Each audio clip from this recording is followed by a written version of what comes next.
Step into Cans.art, a website where my mission is to redefine crochet through enhanced stitch diagrams and build easy-to-use crochet design software.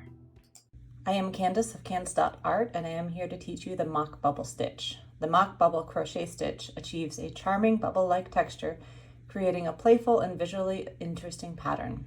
The occasional triple crochet rows add dimension, making it a delightful stitch for various projects. So the way we are creating these mock bubbles is alternating single crochet with triple crochet.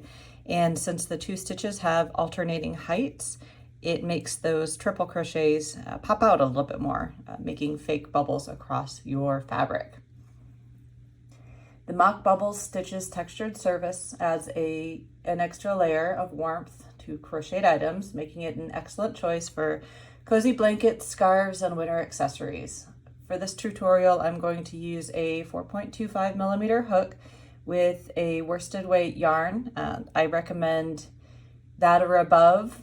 This example here is a bulky weight yarn. We can compare the two in the end, though the stitch is going to work on any different hook size and yarn size that you'd like to accomplish. I just highly recommend the thicker yarns because that's going to create a cozy and warm texture.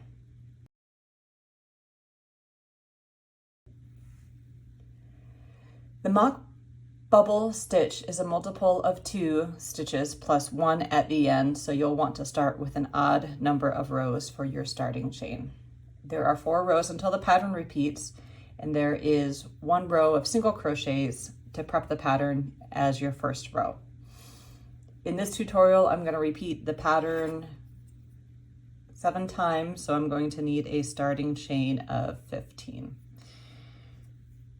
So create your slip knot, and then I'll work through the starting chain real quick.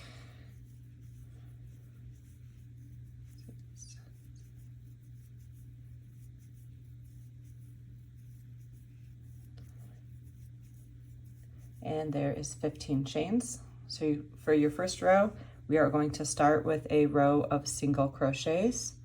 So to start, I'm going to chain 1. That does not count as a stitch, that just gives me the right height, and then skip that stitch. In your second chain from the hook, you're going to start with a single crochet. So insert your hook into the next chain, yarn over, pull through, yarn over, and pull through both loops on your hook. You'll do that same stitch in every chain until you reach the end, which means we should have 15 single crochets when we reach the other side. So once again, the single crochet is insert your hook into the next chain, yarn over, pull through the loop, yarn over, and then pull through both loops on your hook.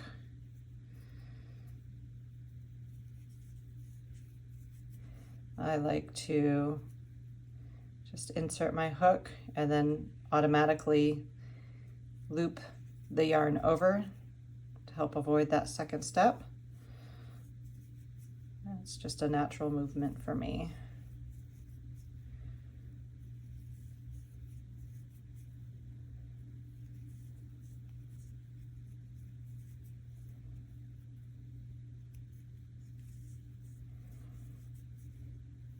This stitch uses mostly single crochets and triple crochets. Those are the only 2 stitches we'll need to know for the remainder of the rows. And there's my 15th and the last.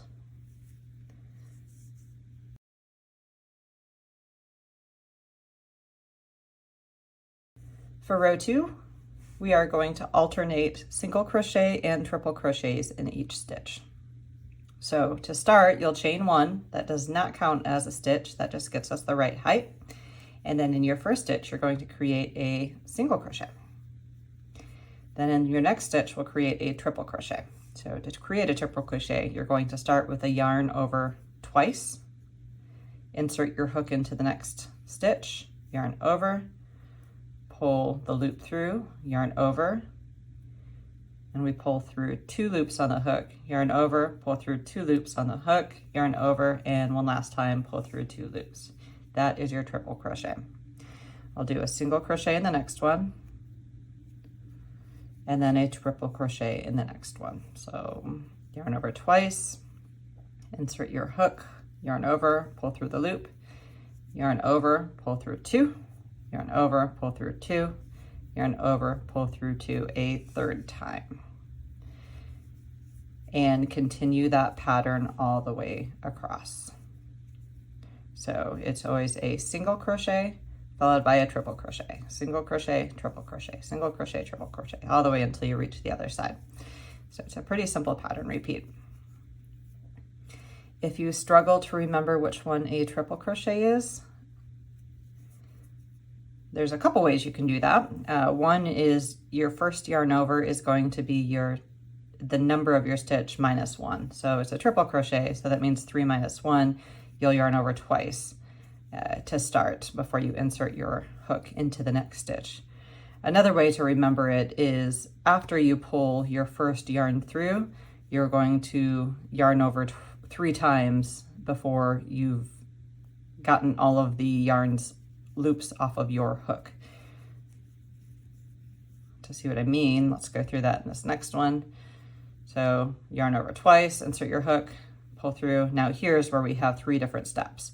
Yarn over, pull through 2, yarn over, pull through 2 a second time, yarn over and pull through 2 a third time. And that's what calls it the triple crochet. Single crochet, I've got 2 stitches left, so I'll make one last triple. And then in your very last stitch, you'll always end with a single crochet. So the triple crochets are not there to define the height. The single crochet is there to define the height. And then you're using the triple crochets to create that bubble shape and give the pattern a little bit extra warmth. For the third row, we are going to create a row of single crochets. So you'll start with the chain 1. That's not a stitch, that just gets us the right height. And then you'll, in the first stitch, create your first single crochet. And then that's it. Follow that single crochet, create a single crochet in every row across to the end, regardless of what the stitch below was. Everything is just a single crochet. Now, fast forwarding ahead a little bit, we have, this is our third row, which is the second row of the pattern repeat. Remember that that first row of single crochets was just a foundation, it was a base. We're not going to use that in the repeated pattern. So the repeated pattern begins on row 2. So row 2 is your alternating shapes. Row 3 is the one we're on, it's a row of single crochets. Row 4 and 5 are going to be our last 2 rows of the pattern repeat. Those are going to be rows of single crochets as well. So the rest of the pattern, we have it pretty easy. And here I am at the end of row 2. I'll make one last single crochet in the end. And now with that added row of single crochets, you start to see the bubble pattern form. For row 4, we're going to make another row of single crochets. So you'll start with a chain 1. That does not count as a stitch, that's just getting us the right height. And then we're going to add a single crochet in every stitch until we get to the other side. So it's a very simple row, just straightforward, of single crochets until we get to the other side. Now, if you remember, earlier I said that the next couple of rows are all single crochet before we end the pattern repeat.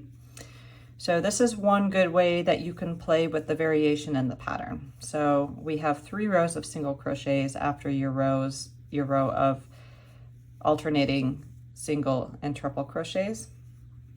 You can change how many rows of single crochets you're doing. So if you want less bobbles, you can add 4 or 5 rows of single crochets in between, or if you want more bobbles, you can alternate every other row mock bobbles.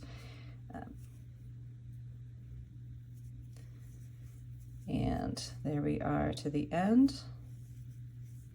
I'll rotate so you can see the bubbles starting to form. For row 5, you are going to do one more row of single crochets. So So chain 1, that does not count as a stitch, that's just to get you the height, and we'll insert our hook into that first chain space, this first stitch, and create a single crochet. And then create a single crochet in every stitch across to the other side. We started with a chain of 15, and so we should end with 15 stitches total when we get back to the other side. I like to count my rows every few rows, just because sometimes it's easy to miss a stitch and not realize you did. So if you count every, say, 5 rows, 4 rows, it's a good double check to make sure you're on the right path and you haven't accidentally skipped a step or added a step when you shouldn't have. So let's do that once we finish this row. Let's double check and make sure that we've got 15 stitches on the row. So 1, 2, 3, 4, 5, 6, 7, 8, 9, 10, 11, 12, 13, 14, and 15. Gets me to the other side.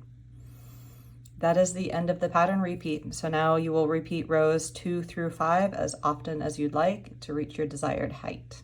So the next row is going to be an alternating single crochet, triple crochet.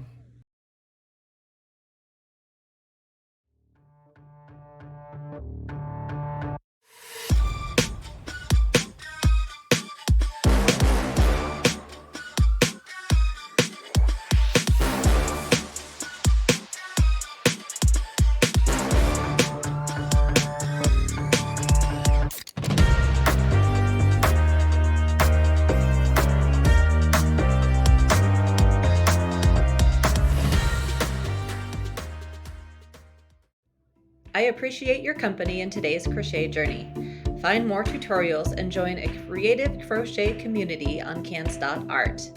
May your yarn lead you to more crochet adventures until we meet again.